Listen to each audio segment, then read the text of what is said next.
Okay. Today is Thursday, February 6, 2025. This is Lou Storey, representing the City of Savannah's Municipal Archives as I volunteer from the Learning Center Senior Citizens, Inc. I am interviewing Kathleen Pyrch for the Everyone Has a Story project through the Savannah Community Memory Project. We're conducting this interview at my home. Thank you for joining us today. Hi, my name is Kathleen Pyrch. It's Kathleen. Pyrch is Pyrch.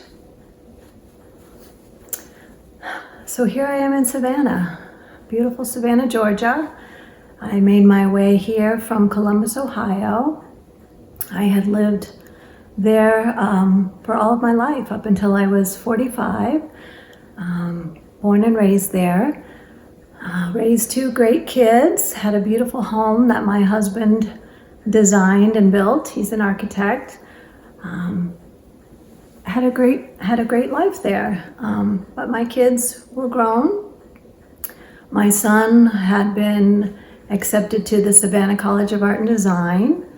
And so he will tell you that I followed him to college, which is maybe a little bit true. But we had always wanted to live somewhere warm. So we had fallen in love with Savannah on a visit here several years before that, and sold our house, and we moved to Tybee Island, which is near Savannah. We lived there for 4 years, loved the beach, loved that whole environment. Complete change of lifestyle for us. Had a little bit of culture shock, homesickness, what have we done kind of feeling at first.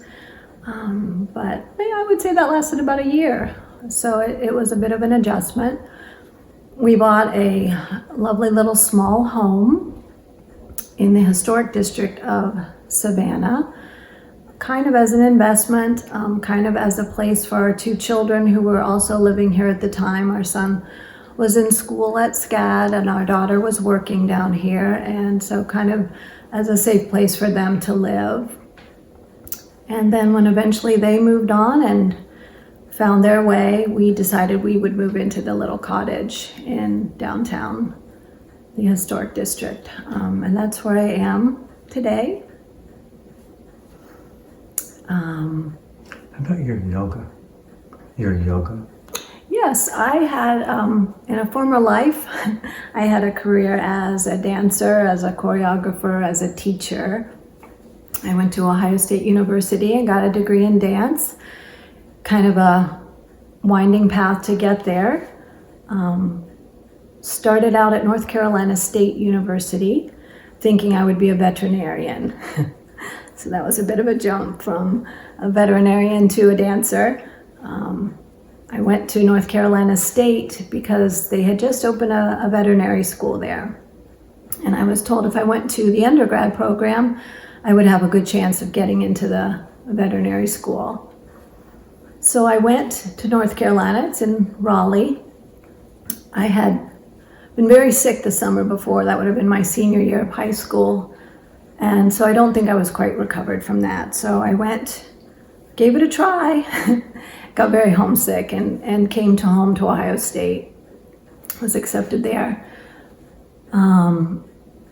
Started again in the undergrad program, thinking I would be a veterinarian, and just decided I didn't see that happening. I knew I would have trouble with animals suffering, and so I had been a dancer all my life as a kid and thought Ohio State has this marvelous dance program.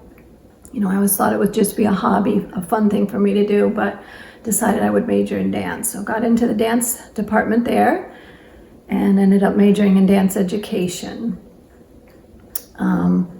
So I taught for many years. I taught at a beautiful studio in Columbus, Ohio. We have a Ballet Met, which is a professional company, and they have an amazing facility with, I think, 7 studios and an academy, and I just loved teaching there. We had live accompaniment on pianos, and I was there for about 14 years, and my daughter Chelsea danced there. Even my son danced there. I would drag him along to classes while I was teaching, and had a great experience there.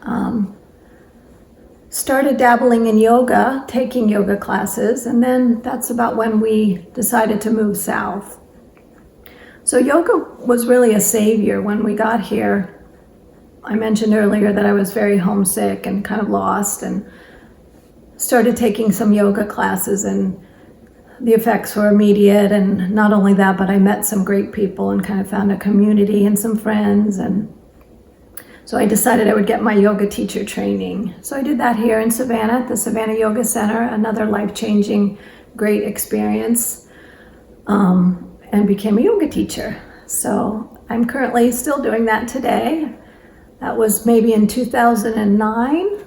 So I've been consistently teaching since then in various forms. Been in a couple studios.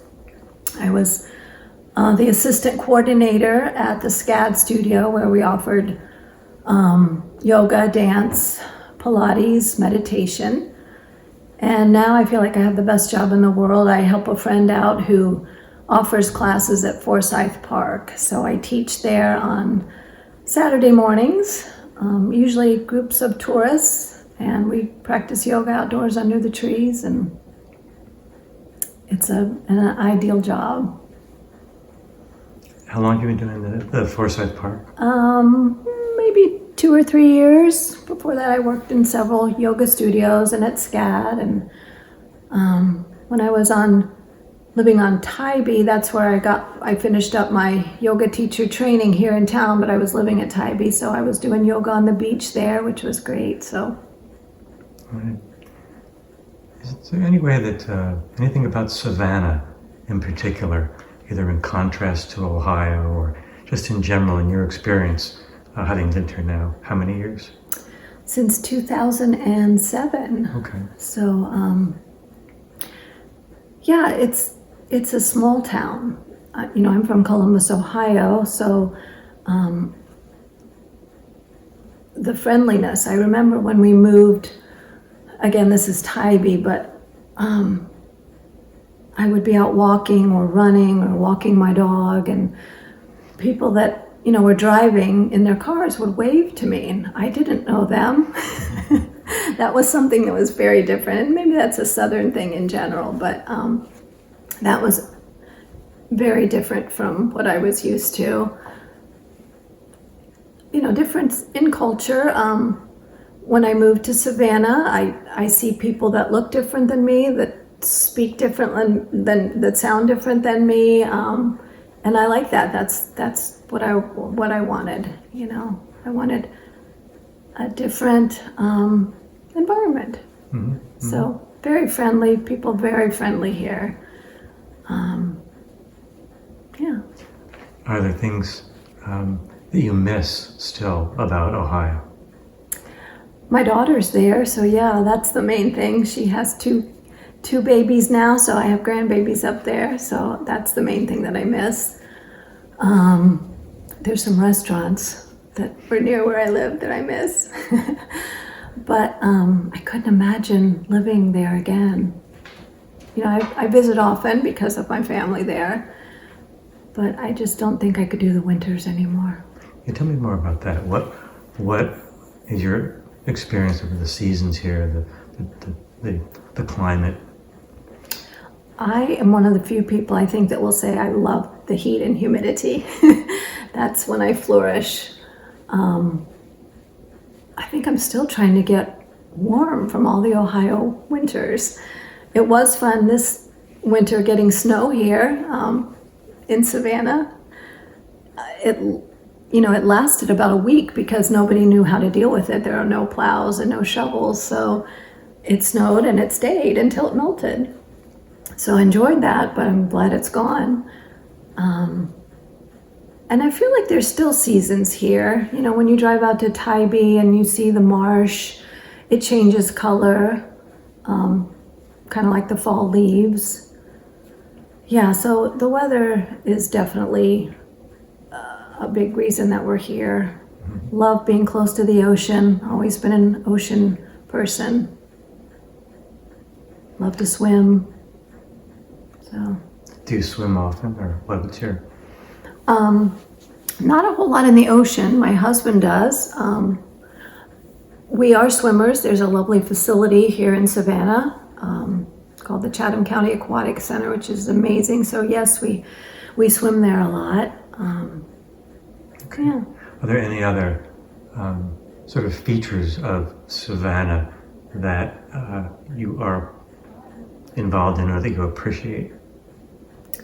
Yeah, I think the yoga community is high up there. Love my neighbors. Have a lot of good friends, and the funny thing is most of the friends that I've made have been through yoga. I've always had dogs, so that's a priority of walking my dog, and I've met good people just through that experience.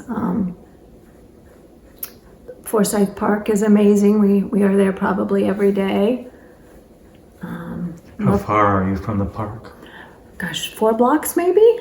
So I literally think we're there every day. Well, tell me about the culture of the park. Well, I've heard it described as Savannah's living room, which I think that's a great description.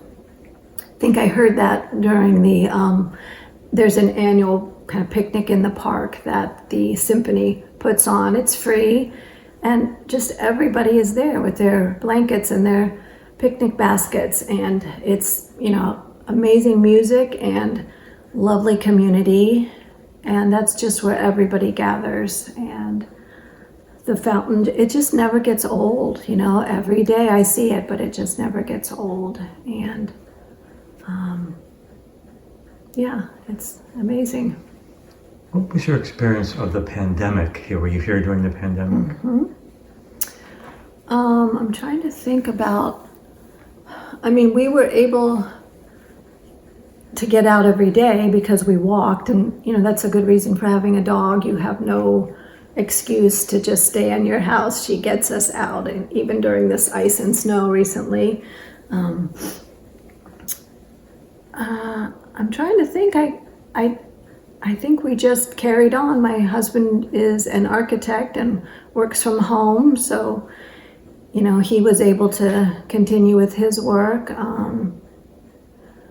I was working at the time part-time at a little jewelry store, and obviously that went away, but we were lucky. We didn't have children in school. That I think about those parents that have 2 or 3 kids, and they were home and trying to help them learn and maybe sharing one computer, and we were lucky. Mm-hmm. You mentioned walking several times. What's the culture of walking here in Savannah? Oh, I think it's such a walkable city. That was another draw. We have 1 car between the 2 of us, and there are days that go by when we don't get in it. We like to bike. We have bikes, so it's also a very bikeable city. But yeah, the squares here, it's like everywhere you turn, there's a little mini park. That's how I think of the squares, and the history and the architecture, and it's just an amazing place to live. It's called the hostess city, so it lives up to its name. Mm-hmm. Is there a certain route that you take, or you just randomly walk? I think in the morning with our dog, she kind of leads the way. We follow her, but we have a park within a block called Mother Matilda, and there's a nice path there, and she's an old girl, so she can go off her leash and be free and walk at her own pace. So that's usually our morning walk, and evening we do another little walk with her, and then usually my husband and I do kind of a power walk where we usually get down to the river and say hi to the river. We like water. So. Assuming some future researcher is looking at this, and just what would you want to tell someone about either your life or Savannah or whatever you want? What's something that comes to mind that you think is important? If you've had a dream and been wanting to pursue it, we were really scared when we moved here. After we got here, I mentioned the culture shock and the homesickness, and we went through the whole, what have we done? And And what was a comfort was my husband said to me, if you want to go back, we'll go back. And just having him say that, that was a comfort. And then I knew we're okay.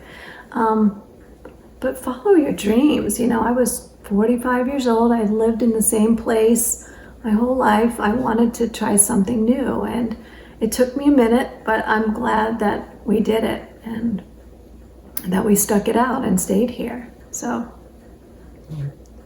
the advice of follow your dream. Of course. And what do you think helps people do that? What helps them have the courage that you have? People said, oh, it's such a brave thing to do. I didn't see it at the time. So maybe don't think of it as courageous. You know, what's the phrase? It's only courageous if it scares you, or it's only brave if you're scared. And